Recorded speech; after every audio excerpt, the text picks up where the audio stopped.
Le monde entier fait, et a toujours fait du mariage homosexuel une parade. Mais, que nous enseigne la parole de Dieu, la Sainte Bible sur ce sujet?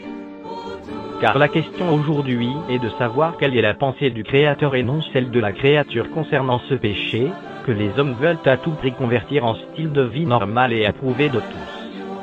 Laissons la Sainte Bible, la parole de Dieu, l'autorité suprême de Dieu sur terre, nous apporter la lumière de Dieu à ce sujet.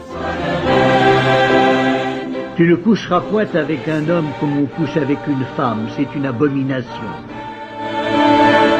Si un homme couche avec un homme comme on couche avec une femme, ils ont fait tous deux une chose abominable, ils seront punis de mort, leur sang retombera sur eux. Les deux anges arrivèrent à Sodome sur le soir, et Lot était assis à la porte de Sodome. Quand Lot les vit, il se leva pour aller au-devant d'eux, et se prosterna la face contre terre. Puis il dit: « Voici, mes seigneurs, entrez, je vous prie, dans la maison de votre serviteur, et passez-y la nuit. Lavez-vous les pieds, vous vous lèverez de bon matin, et vous poursuivrez votre route. » « Non, répondirent-ils, nous passerons la nuit dans la rue. » Mais Lot les pressa tellement qu'ils vinrent chez lui et entrèrent dans sa maison. Il leur donna un festin et fit cuire des pains sans levain, et ils mangèrent. Ils n'étaient pas encore couchés que les gens de la ville, les gens de Sodome, entourèrent la maison depuis les enfants jusqu'aux vieillards. Toute la population était accourue. Ils appelèrent Lot et lui dirent: « Où sont les hommes qui sont entrés chez toi cette nuit ? Fais-les sortir vers nous pour que nous les connaissions. » Lot sortit vers eux à l'entrée de la maison et ferma la porte derrière lui. Et il dit: « Mes frères, je vous prie, ne faites pas le mal. Voici, j'ai 2 filles qui n'ont point connu d'homme. Je vous les amènerai dehors et vous leur ferez ce qu'il vous plaira. Seulement, ne faites rien à ces hommes puisqu'ils sont venus à l'ombre de mon toit. » Ils dirent: « Retire-toi. » Ils dirent encore: « Celui-ci est venu comme étranger et il veut faire le juge.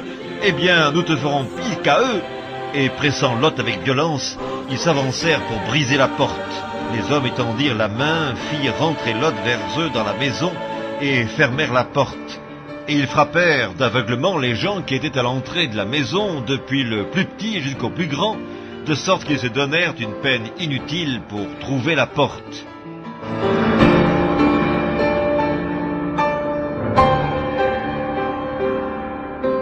Il y eut même des prostituées dans le pays. Ils imitèrent toutes les abominations des nations que l'Éternel avait chassées devant les enfants d'Israël.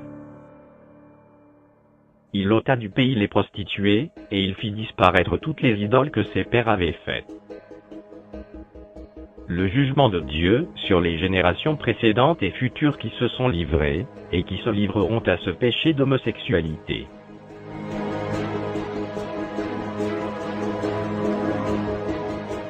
La colère de Dieu se révèle du ciel contre toute impiété et toute injustice des hommes qui retiennent injustement la vérité captive.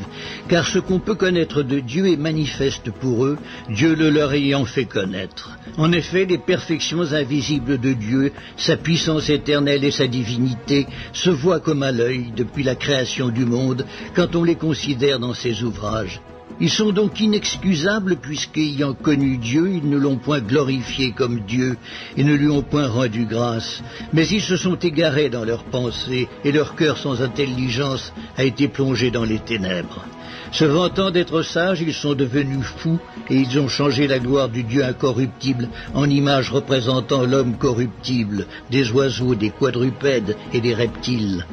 C'est pourquoi Dieu les a livrés à l'impureté, selon les convoitises de leur cœur, en sorte qu'ils déshonorent eux-mêmes leur propre corps, eux qui ont changé la vérité de Dieu en mensonge, et qui ont adoré et servi la créature au lieu du Créateur, qui est béni éternellement. Amen.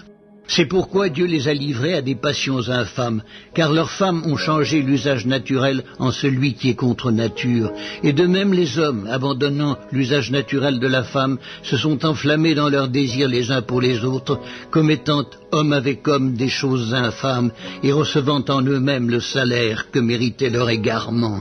Comme ils ne se sont pas souciés de connaître Dieu, Dieu les a livrés à leur sens réprouvé pour commettre des choses indignes, étant remplis de toute espèce d'injustice, de méchanceté, de cupidité, de malice, pleins d'envie, de meurtre, de querelles, de ruse, de malignité, rapporteurs, médisants, impies, arrogants, hautains, fanfarons, ingénieux au mal, rebelles à leurs parents, dépourvus d'intelligence, de loyauté, d'affection naturelle, de miséricorde. Et bien qu'ils connaissent le jugement de Dieu, déclarant dignes de mort ceux qui commettent de telles choses, non seulement ils les font, mais ils approuvent ceux qui les font.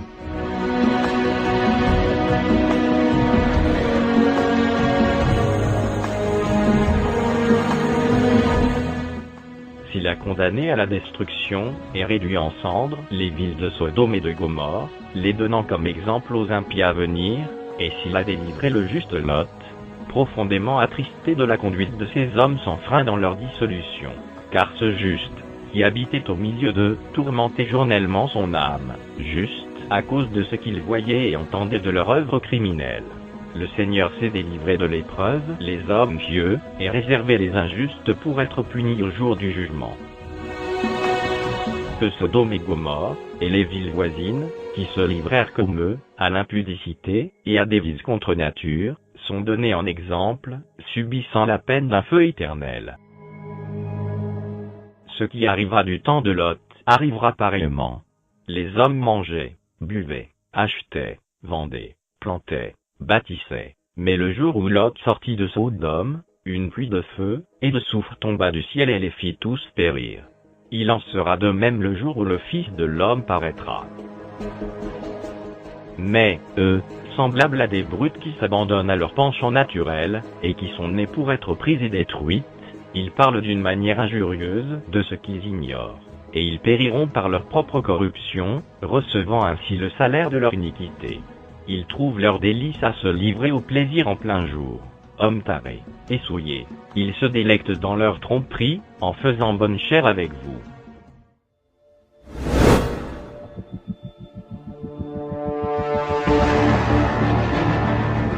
La prédication évangile de Jésus-Christ apportée ardemment par l'évangéliste Jimmy Swaggart.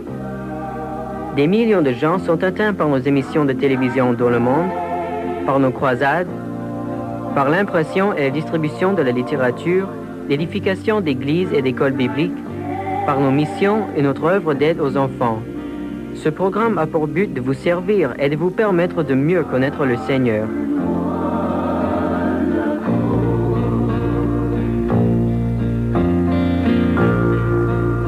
Aujourd'hui, de la ville de Charlotte, aux États-Unis, Frère Swaggart nous fait connaître comment nous pouvons, grâce à la parole de Dieu, marcher sans crainte dans son message intitulé « La victoire sur la crainte ». N'hésitez pas à inviter un ami ou un de vos proches à regarder cette émission. Venez avec nous à cette grande ville de Charlotte, en Caroline du Nord, aux États-Unis. Des millions de gens y sont assemblés dans le Colisée civique. Nous y sommes, pour ainsi dire, au travers de cette émission.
Gloire au Seigneur, louez le Seigneur, loué soit le Seigneur, loué soit le Seigneur, louez le nom du Seigneur. Il est digne d'être loué, et son nom est au-dessus de tout nom. Quand son nom sera prononcé, tout genou fléchira.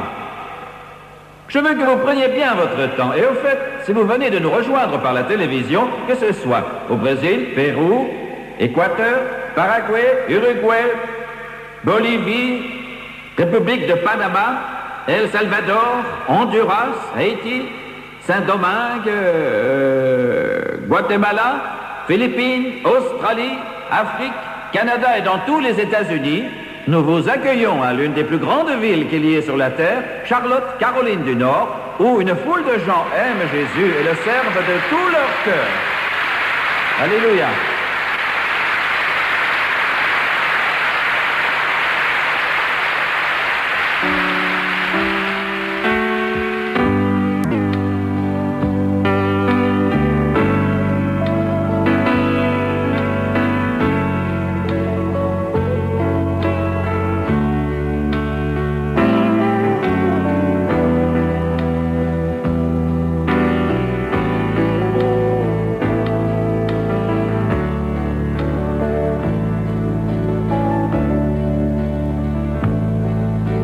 Jesus, just the mention of your name.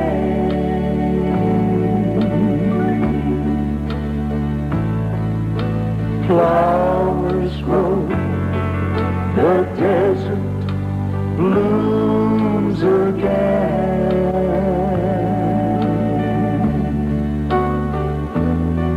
Like fire in winter cold, like pure precious gold. Jesus, just the mention of your name.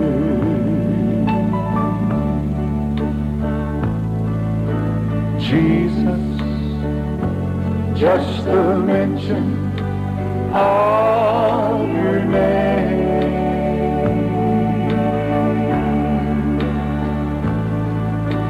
Flowers grow, the desert blooms again.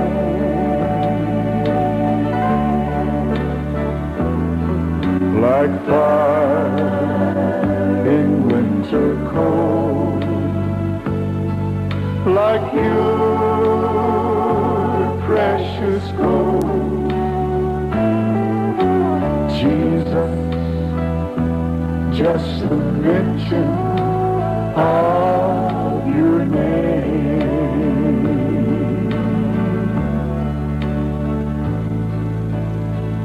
Like a lighthouse to a sailor in the midst of a midnight storm, like a harbor to a ship battered, torn.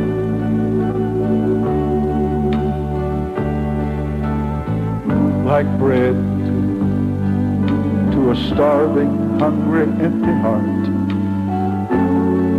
like fresh running water to a soul that's parched.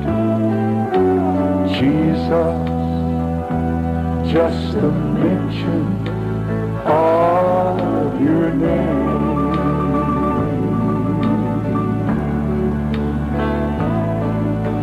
Jesus, just the mention of your name.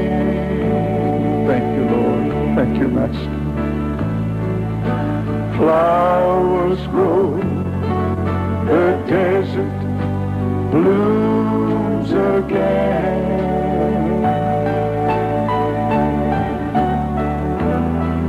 Like fire in winter cold, like your precious gold.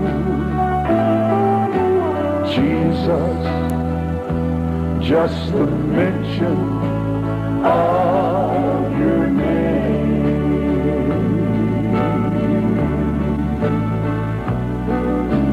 Jesus, Jesus, just the mention of your name. Your holy holy name. Flowers The grow, flowers grow, the desert blooms again, like fire in winter cold, like your precious gold. Jesus, just the mention of your name.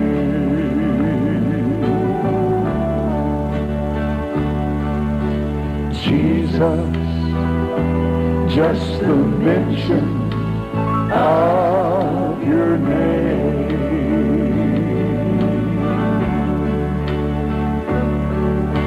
Jesus, just the mention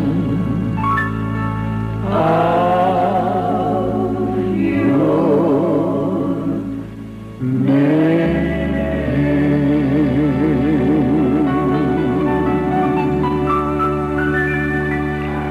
Thank you, Jesus. Hallelujah to God.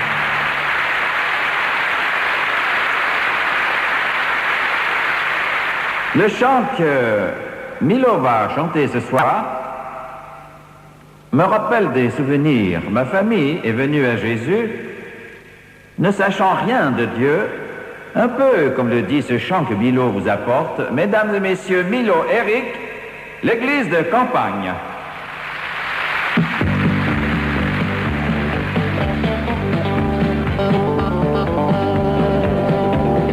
I was driving down the valley with my radio on, trying hard to change my dismal state of mind. But the music couldn't cover up my shattered dreams or the empty feeling deep inside. I was tempted to abandon any hope I had when I reached and turned my radio down, just enough to hear the music from a country church that was sitting on the edge of town. They were singing, what a fellowship, what a joy divine, leaning on the everlasting arms. What a blessedness, what a peace is mine, leaning on the everlasting arms.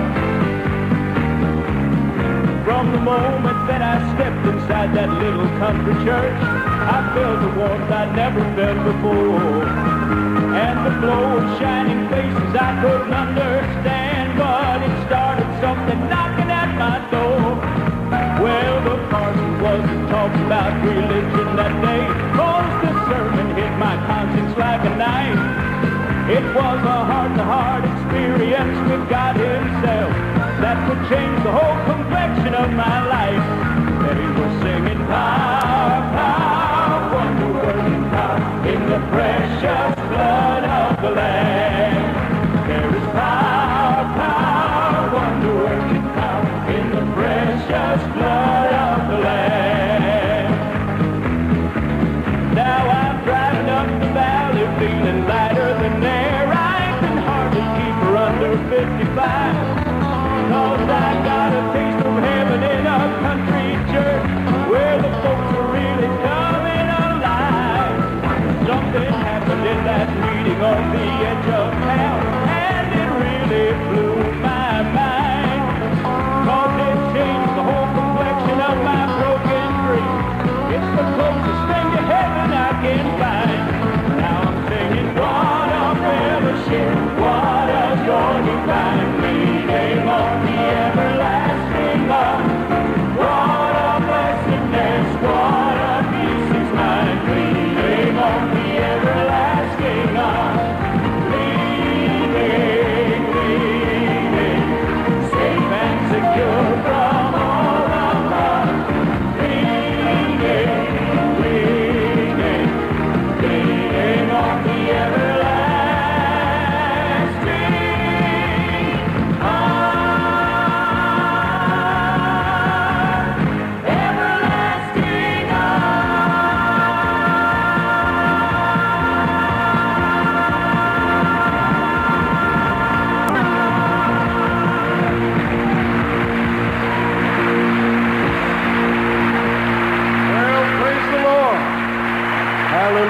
hallelujah, hallelujah. Praise the name of Jesus.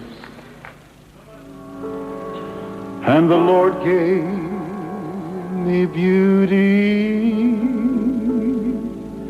for ashes, for so much sorrow, oh, he gave to me joy.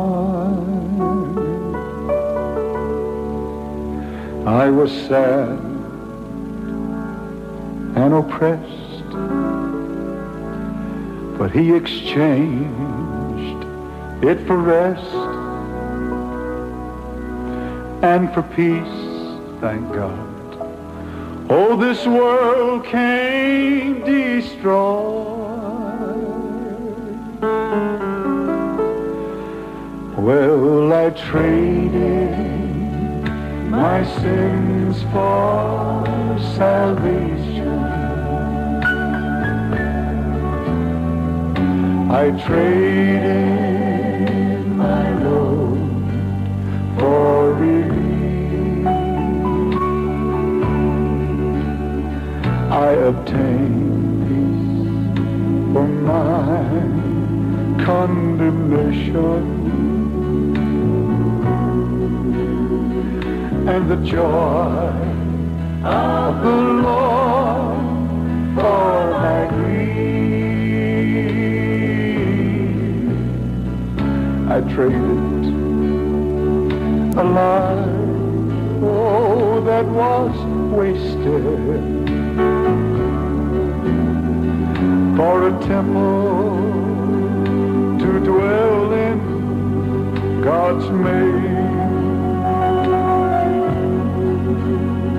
What I got was so much more than what he received. I sure got the best of the trade.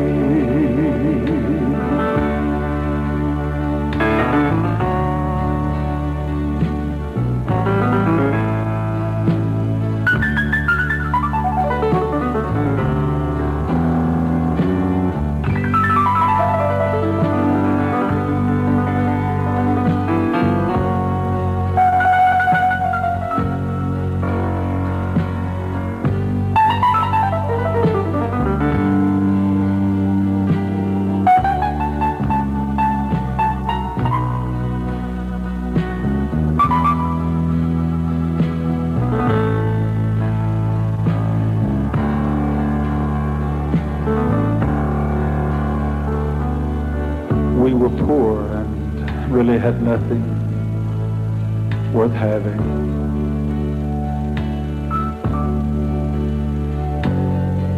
There was nothing but disappointments, and they seemed to sadden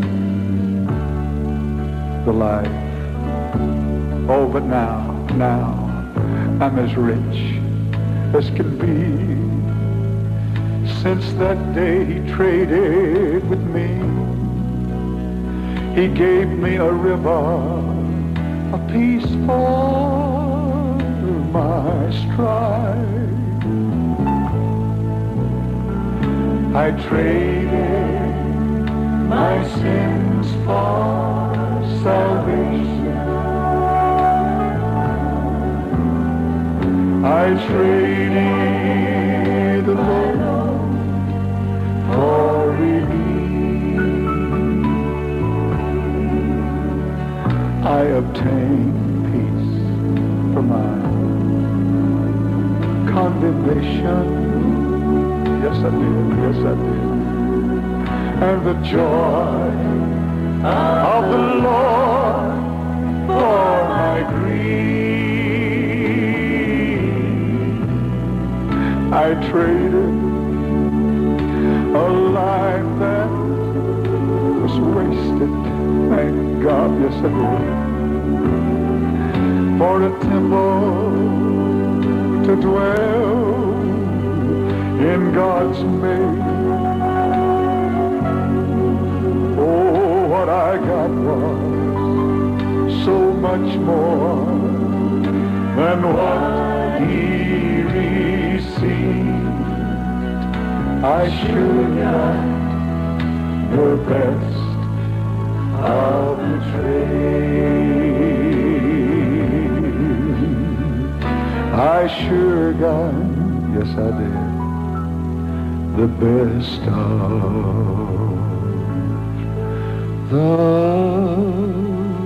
trade.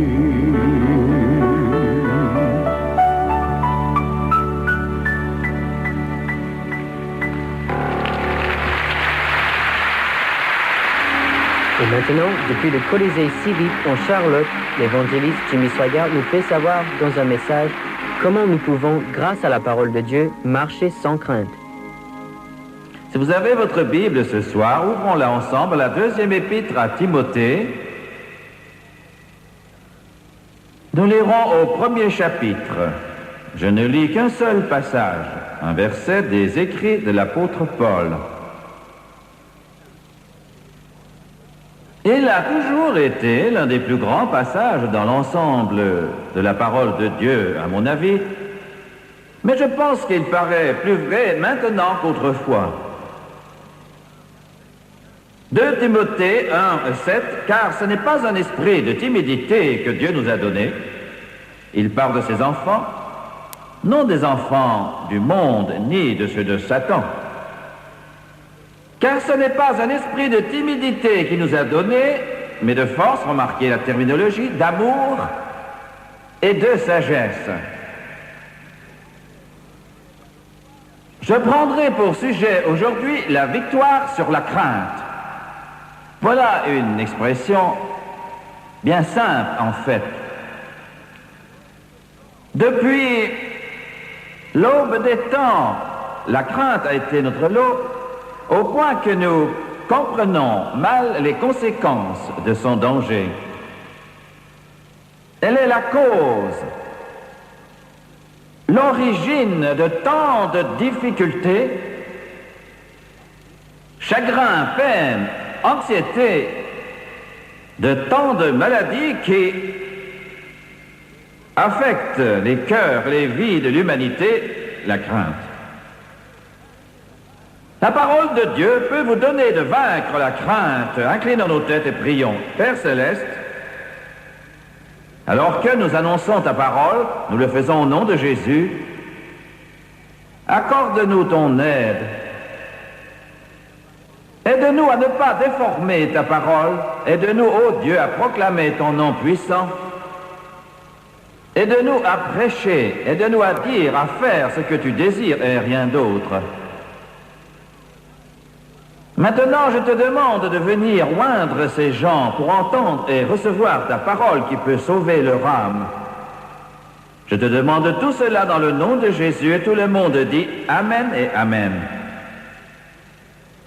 Il y a quelques jours, dans une ville dont je tairai le nom pour ne pas mettre ces personnes dans l'embarras, une belle jeune fille de 17 ans, d'une bonne famille, ayant la vie devant elle et bien des raisons de vivre, 17 ans, à l'aide d'un fusil, s'est fait sauter le cerveau. En un instant, sa vie fut éteinte comme le serait une chandelle.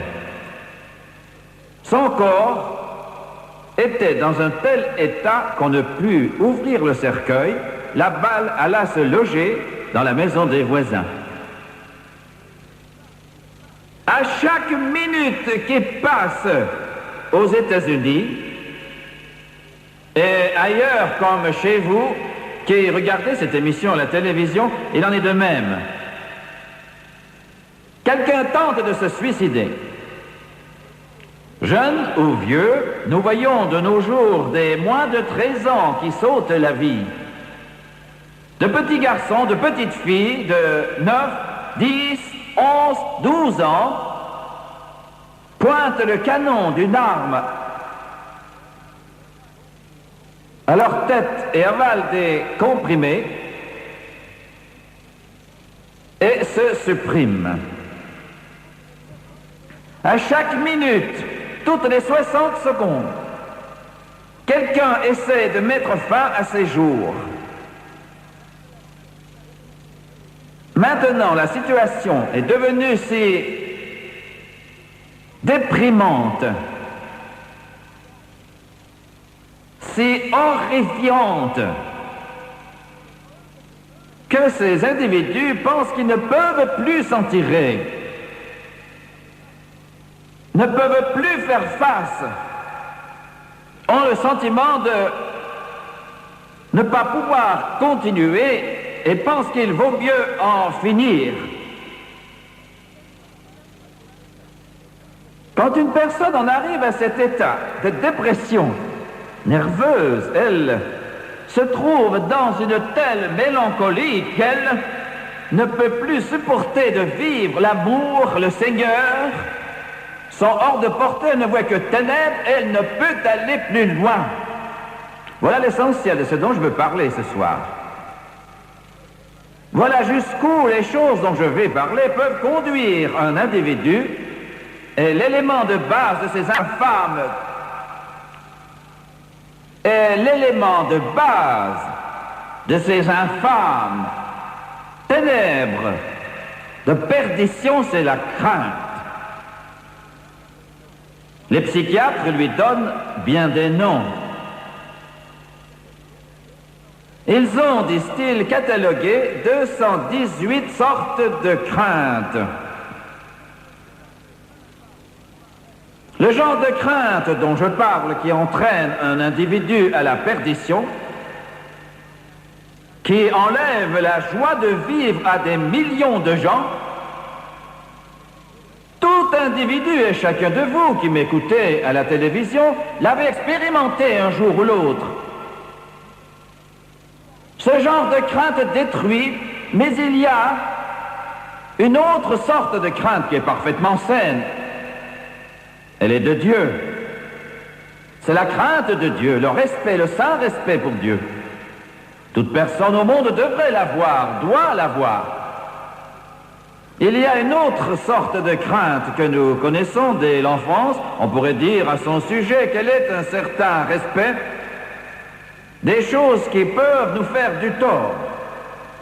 C'est une réaction normale et saine, et si quelqu'un ne la possède pas, il manque d'équilibre. Je n'en parle pas davantage. La crainte dont je vous entretiens a commencé au Jardin d'Éden, et je vais la déraciner. Adam et Ève ont reçu ce domaine, le paradis. La crainte n'existait pas alors, car Dieu n'en est pas l'auteur.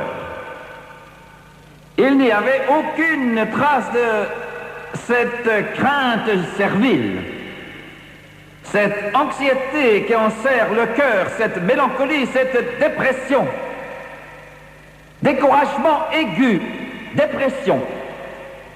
Rien de tel. Il est très difficile à l'être humain de comprendre une telle vie. Mais c'est ainsi qu'est le ciel. Pas de crainte là-haut. Si toute crainte était ôtée de ce monde, ce serait un véritable paradis.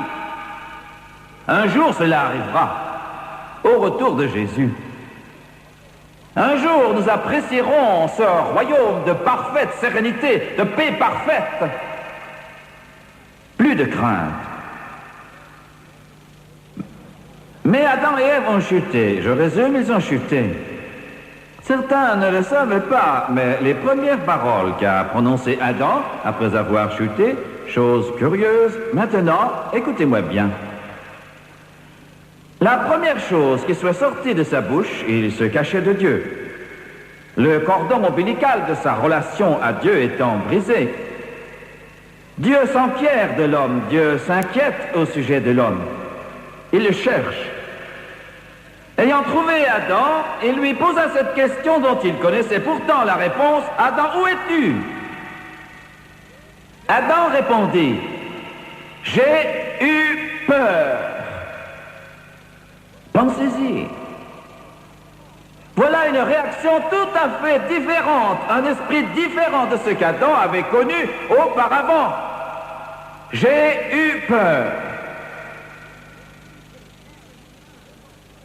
L'esprit de crainte s'est répandu dans le monde. Comprenez-moi bien, une petite psychanalyse ne peut la guérir. Un barbiturique ne peut arranger la chose. Les conseils non plus ne peuvent vous en débarrasser. C'est un esprit qui envahit la terre entière simplement parce qu'il vient de son père, Satan. Dès qu'Adam et Ève chutèrent, Satan devint le dieu de ce monde. Il devint le prince de la puissance de l'air et il opère dans le domaine de la crainte. Cette crainte servile de Dieu, et voilà, au fond, ce qui cause tout le mal, l'homme a peur. De quoi a-t-il peur? La crainte motive l'homme dans les affaires, dans le domaine militaire et dans le domaine de la science. Dans chaque aspect de la vie, l'homme est motivé par la crainte. Il agit dans le domaine de la crainte, qui est en général aussi un domaine destructif. D'où le suicide, d'où la drogue. Pour quelle raison? Pensez-vous que la drogue a le plus gros chiffre d'affaires qui soit aux États-Unis? Le commerce de la drogue a bien le plus gros chiffre d'affaires aux États-Unis. Il dépasse General Motors. 40 milliards de dollars. Pourquoi? L'homme n'est pas suffisamment armé pour affronter ce monde. Dans les tensions de la vie, les pressions que l'on subit, l'homme croit que les stimulants artificiels, les antidépresseurs peuvent soutenir ses efforts pour s'en tirer. Que ce soit la cocaïne, ou bien l'herbe, ou bien la liqueur ou l'alcool. Cela doit l'aider, cela va l'assister, le soutenir, mais il n'en est rien. Cela rend la crainte encore plus aiguë. Mais le Dieu Tout-Puissant a formulé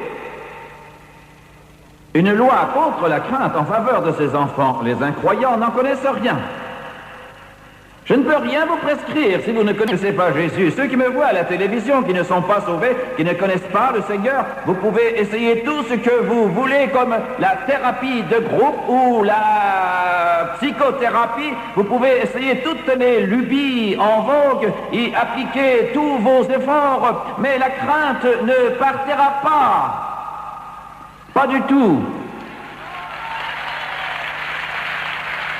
Mais pourquoi? Parce que, en vous dégageant d'une chose ou d'une autre, vous restez toujours le même. Vous ne pouvez pas vous changer. Dieu seul peut vous changer. Seul Jésus peut vous changer. Sa puissance peut vous changer. Sa puissance peut vous changer. Alléluia. Jésus appelle cela naître de nouveau. J'aimerais dire ici que vous pouvez aussi bien pratiquer la méthode de la pensée positive, la puissance de la pensée, et en faisant ainsi, vous pouvez sourire, vous encourager les uns les autres, vous convaincre réciproquement, mais dans votre lit, le soir, la solitude est toujours là, et son emprise est encore là. Si au contraire vous venez à Jésus, si vous recevez abondamment la parole de Dieu et accueillez Jésus, vous laissant remplir de Jésus, il vous change. Alléluia. Vous ne pratiquez plus cette méthode. Ceci est un problème. Parmi les chrétiens, ils essaient de pratiquer les deux méthodes. La méthode est le système du monde avec la méthode et le système du Seigneur. En mélangeant les deux, vous avez des difficultés. L'Éternel Dieu, dans Deutéronome chapitre 20, vous dites, oh Jimmy Swaggart, mais c'est l'Ancien Testament. L'Ancien Testament ne me soucie pas. Vous savez, il n'y aurait pas le nouveau s'il n'y avait eu l'Ancien. Chapitre 20, lisons au verset 1er. Ce qu'Israël a expérimenté physiquement, littéralement, vous et moi l'expérimentons aujourd'hui spirituellement. Assimilons bien cela, c'est utile. Lorsqu'il devait livrer bataille, quand David affrontait le géant, Quand Josué marchait autour des murs de Jéricho, c'était un type spirituel qui représente nos batailles, nous l'expérimentons aujourd'hui en route pour la gloire. Et Dieu a prononcé ces paroles. Il a dit, quand tu iras à la guerre, oui ma chère, vous êtes en guerre. Peu importe le prédicateur que vous écoutez, ce que vous citez, peu importe ce que vous répétez par cœur, ni tout ce que vous dites, il pense bien vous dire qu'en faisant ceci, apprenant par cœur cela, en citant autre chose, la victoire est acquise. Il n'en est pas ainsi. Tant que vous serez dans ce monde, il y aura des batailles, il y aura des luttes. Satan n'a pas de sympathie pour ce que vous faites. Ne trouvez pas cela étrange d'être la cible de ces flèches en chemin. Il y aura une bataille. Vous pouvez très bien comprendre cela. Quelqu'un a dit, je ferai partie de l'Église qui enseigne qu'il n'y aura pas de lutte. Et quand vous y êtes, il y a des querelles encore pires qu'ailleurs.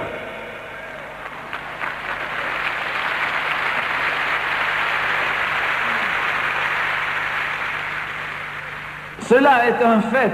Vous ne pouvez le contourner. Ce que vous devez faire, c'est apprendre à remporter la victoire. Beaucoup ont essayé de voir comment échapper aux batailles, comment éviter toutes ces luttes. Oubliez cela, le diable est vivant, il rôde, il est déchaîné. Un jour, il sera mis sous clé. Jésus va revenir et un ange va le combattre et l'enchaîner. Mais en attendant, il est vivant. Mais en attendant, je suis vivant. Et celui qui est en moi est plus grand que celui qui est dans le monde. Alléluia. Saisis bien cela, enfant de Dieu, tu as besoin de le comprendre. Jésus est en toi, il est plus grand. Le Saint-Esprit est en toi, il est plus grand. Plus grand que les ténèbres, plus grand que les démons, plus grand que la crise économique. Il est plus grand que tous les problèmes du chômage, plus grand que Renault. Il est plus grand que Peugeot Citroën, plus grand que la métallurgie, il est plus grand que l'industrie textile. Jésus-Christ est plus grand. Alléluia. Orientez votre attente comme il faut. Quelques-uns luttent pied à pied pour échapper aux luttes. Apprenez d'abord la façon de gagner. Il y aura une bataille. Il y a à combattre. Satan ne lâchera pas prise. Je me souviens quand Frances et moi avons commencé à la radio il y a 15 ans de cela. Maintenant, nous dépensons le quart d'1 million de dollars par jour. En ce temps-là, c'était 100 dollars par jour. Je ne pouvais dormir. J'aurais préféré faire le terrassier. Vous n'avez jamais fait cela, que je vous explique. Satan s'installait près de mon lit, sur le côté, et il croisait les jambes. Non, je ne l'ai pas vu, mais je sais qu'il était à l'aise. Il m'envoyait sa tirade. Il me disait, tu es le plus gros idiot qui ait jamais existé. Vous, les prédicateurs, vous êtes une triste bande, mais toi bien plus. Toi, tu es le pire de tous. Il faisait que j'y crois. Il disait, tu vas à la faillite, ce que tu essaies de faire ne rime à rien, c'est impossible. Et quand il vous parle de cette manière, il y a des chrétiens bien intentionnés pour vous donner 2 sous et vous dire aussi, c'est impossible. J'ai encore reçu quelques lettres choisies disant, vous ne pourrez réussir ce que vous tentez de faire. Impossible. À telle œuvre, il a fallu 30 années et vous essayez de le faire en 2 ans. Vous êtes fous. Vous allez jeter l'opprobre sur le royaume de Dieu. Rappelez-vous, je préfère être Simon-Pierre sortant de la barque, mettant un peu la pagaille, plutôt que de rester dans le bateau sans rien faire.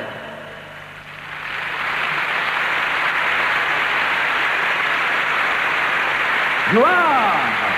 Alléluia! Alléluia! Alléluia! Alléluia! Dieu cherche des gens qui voudront le croire, s'en tenir à sa parole. Satan dit, tu vas à la faillite. Cela fera du tort à la cause de Christ, au nom de Jésus. Je m'asseyais sur le lit, la tête entre les mains, je gémissais. Avez-vous entendu un chrétien gémir? Certains parmi nous pourraient en donner des cours de haut niveau. Gémir. Je ne parle pas de l'intercession intense, je parle de défaite. Gémir. Satan vous frappe, vous gémissez, il vous bat encore. Alléluia. Alléluia. Les Césars romains se vantaient que l'ennemi ne verrait jamais les talons d'un soldat romain. Cela convient aussi aux chrétiens. Je m'asseyais sur le lit et gémissais, je me plaignais. Le visage allongé, comme un jour sans pain. Avez-vous déjà entendu parler de cela dans votre pays? Voici ce que c'est quand votre visage est assez long pour manger du porridge dans un tuyau de 14-16. Fini, abattu, lessivé. Il dit, tu vas à la faillite, tu vois bien, tu perds la tête. J'étais au beau milieu de la bataille, et Dieu dit, quand tu iras à la guerre contre tes ennemis, Deutéronome 21, et un soir, il est devenu si féroce, je me suis mis en colère, pas contre Satan, contre Frances, parce qu'elle était étendue, elle dormait bien. Je voulais qu'elle se lève, qu'elle s'inquiète, je voulais qu'elle se lève, qu'elle se plaigne avec moi, elle ne l'a jamais fait, elle dormait profondément. Je me souciais, je me disais, je suis le seul qui prenne à cœur si les choses vont mal ou pas. Et puis le Seigneur...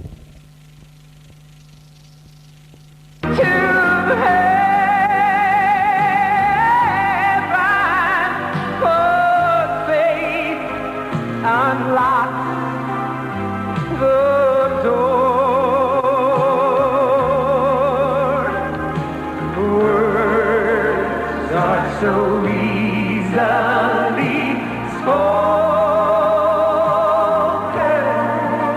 but prayer without faith is like a boat without an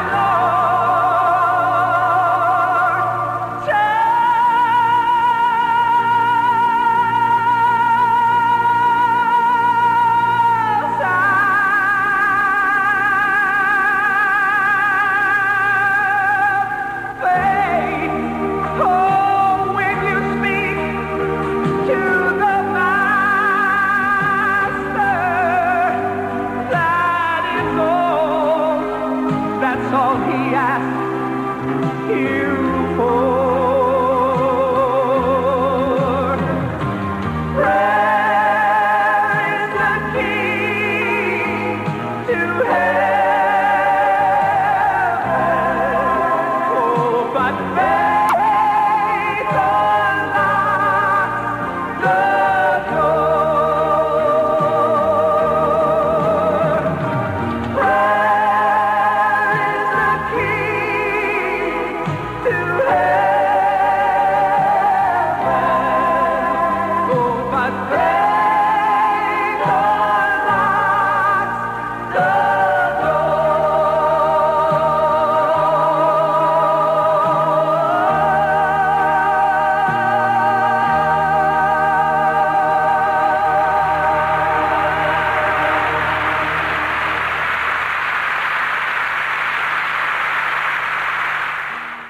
There's room at the cross for you. Yes, there's room at the cross for you. Though millions have come, there's still room for one. Yes, there's room at the cross for you. Oh, la croix sur laquelle Jésus est mort. The cross upon which Jesus died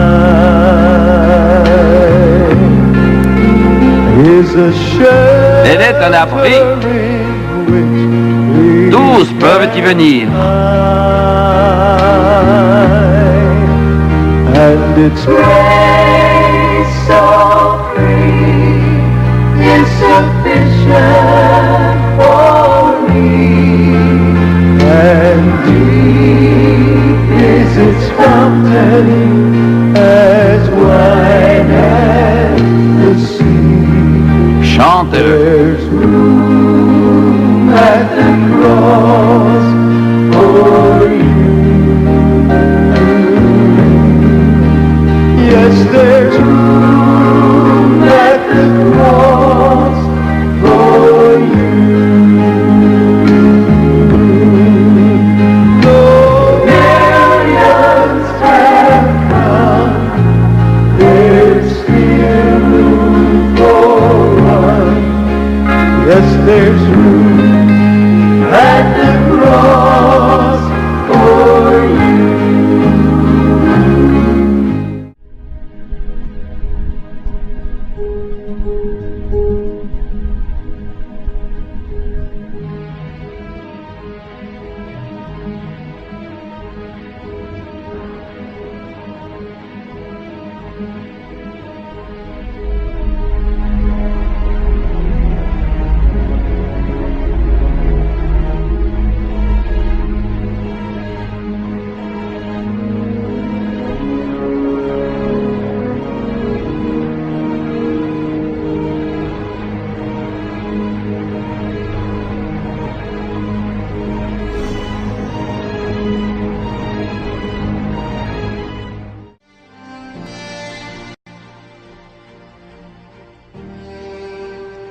Chers amis, la Bible enseigne que le monde s'en va inexorablement, non vers la paix, mais vers une guerre ultime, de cataclysme, un Armageddon décrit au chapitre 7 de l'Apocalypse.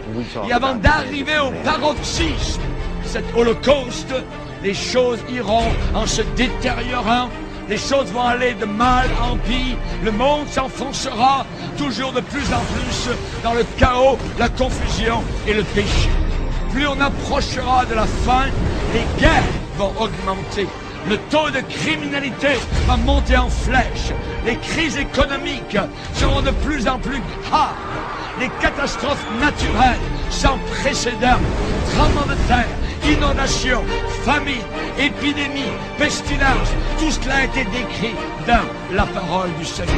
Et toutes ces calamités marqueront le déchaînement de la colère de Dieu sur notre monde impie et rebelle.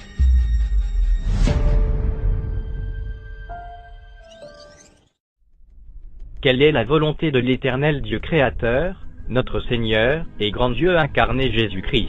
Dans tout ceci, depuis le commencement, la seule et unique réponse immuable, invariable, certaine et éternelle, que nous donne la parole de Dieu, la Sainte Bible, est un homme pour une femme, dans le mariage. Ceci est la position éternelle de notre Créateur Jésus-Christ. À prendre ou à laisser. L'Éternel Dieu dit, « Il n'est pas bon que l'homme soit seul, je lui ferai une aide semblable à lui. » L'Éternel Dieu forma de la terre tous les animaux des champs et tous les oiseaux du ciel, et il les fit venir vers l'homme pour voir comment il les appellerait, et afin que tout être vivant portât le nom que lui donnerait l'homme. Et l'homme donna des noms à tout le bétail, aux oiseaux du ciel et à tous les animaux des champs. Mais pour l'homme, il ne trouva point d'aide semblable à lui. Alors l'Éternel Dieu fit tomber un profond sommeil sur l'homme qui s'endormit. Il prit une de ses côtes et referma la chair à sa place. L'Éternel Dieu forma une femme de la côte qu'il avait prise de l'homme, et il l'amena vers l'homme. Et l'homme dit, « Voici cette fois celle qui est os de mes os et chair de ma chair. On l'appellera femme, parce qu'elle a été prise de l'homme.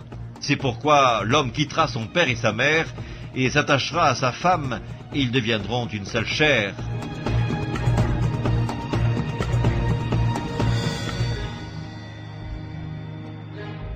Il répondit, « N'avez-vous pas lu que le Créateur, au commencement, fit l'homme et la femme et qu'il dit, c'est pourquoi l'homme quittera son père et sa mère, et s'attachera à sa femme, et les deux deviendront une seule chair.